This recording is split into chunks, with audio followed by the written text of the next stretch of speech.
अभी तू मैं समझता हूँ बहुत ज्यादा हार्डली प्रेस्ड है यार। नींद बहुत आ रही है ठंड में, बेटा मैं कर नहीं पाऊंगा, 101% ही नहीं होगा। रजाई में बैठकर, कंबल में बैठकर, आंख तापते हुए। अभी तू मैं समझता हूँ बहुत ज्यादा हार्डली प्रेस्ड है यार। तेरी जगह मैं भी होता, मेरी भी रोनी आ रही होती। मैं भी समझता हूँ, ऐसा नहीं है कि मैं नहीं समझता, ये बात मेरी भी समझ में आती है। लेकिन लेकिन हमें एक चीज बार बार अपने आप को याद दिलाते रहना है, जो है जैसा है इसी में बेस्ट करके रहूंगा, जो है जैसा है इसी में बेस्ट करके रहूंगा, जैसा है इसी में बेस्ट करूंगा, इससे ज्यादा नहीं कर सकता कोई, इससे बेस्ट नहीं कर सकता जितना मैं कर रहा हूँ। ये सोचो अपने मन में, ठीक है ना। और रिवीजन करने के लिए करना क्या है, सिर्फ और सिर्फ नोट्स पढ़िए, क्लास इलस्ट्रेशन पढ़िए, साथ में एक रफ कॉपी रखिएगा, उस रफ कॉपी में वो सॉल्व करते चलिए, उन इलस्ट्रेशंस को थोड़ा थोड़ा सॉल्व रफ में, बिल्कुल रफली। ये नहीं कि पहला स्टेप सुंदर, दूसरा स्टेप मुचड़ मुचड़ करके सारी की सारी क्लास इलस्ट्रेशन एक बार कर लीजिए। फिर उसके बाद आप क्या कर सकते हैं, जो ये क्वेश्चंस दे रहे हैं इन क्वेश्चंस को करके देखिए, डेफिनेटली बनेंगे।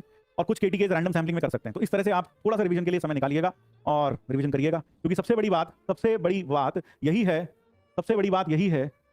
सबसे बड़ी बात यही है कि वहाँ फॉर्मुला याद नहीं आते जेईई मेंस में। ये ध्यान रखिएगा, ये मैं बार बार बोल रहा हूँ एक्सपीरियंस से, कि फॉर्मुला यहाँ वहाँ भूल जाते हैं अक्सर बच्चे, छोटी छोटी बातें याद नहीं आती उनको, and that all happens due to lack of revision. तो आप कुछ भी ना कर पाए, कुछ भी नहीं कर पाते, क्लास इलस्ट्रेशन भी नहीं कर पाते, तो भैया जो शॉर्ट नोट्स दे रखे हैं उन्हें एक बार ढंग से पढ़ लो, उन्हीं को एक बार ढंग से पढ़ लो, और साथ में जो ये रिवीजन क्वेश्चन दे रहे हैं ना, बस ये कर लो। कोई कहे सर ये 5 करने का भी समय नहीं है मेरे पास, तो झूठ बोलता है तू झूठ बोलता है, हाँ तू झूठ बोलता है। 5 क्वेश्चन करने का समय तो है तेरे पास, कम से कम ये तो कर ले। तो क्लास नोट्स पूरा पढ़ लो, और ये जो रिवीजन क्वेश्चन मिल रहे हैं ये तो कर लो कम से कम।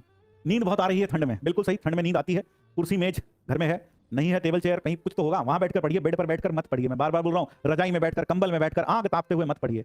पाँव में जुराबे पहनिए, सॉक्स पहनिए, जूते पहन के रखिए और पढ़ाई करिए। क्यों, पाँव ठंडे हो जाते हैं, सबसे ज्यादा ठंडी वहीं लगती है, तो आप सॉक्स पहन लें, एक नहीं 2 सॉक्स पहन लें और जूते पहनकर फिर पढ़ाई करें। इससे 2 बढ़िया चीजें हो जाएंगी। बेड पर बैठा नहीं जाएगा, मम्मी बैठने नहीं देगी जूते लेकर, है ना। सोया नहीं जाएगा, जूते निकालेगा तो सोएगा। अब जूते निकालने में भी आलस आएगा, बोले जूता निकालेंगे फिर 2 जुराबे निकालेंगे, बहुत मुश्किल होगा। तो इससे ज्यादा अच्छा क्या है, सॉक्स पहनिए डबल और साथ में शूज पहनिए, और यह पहनकर टेबल चेयर का यूज करके पढ़ाई करिएगा, नींद कम आएगी।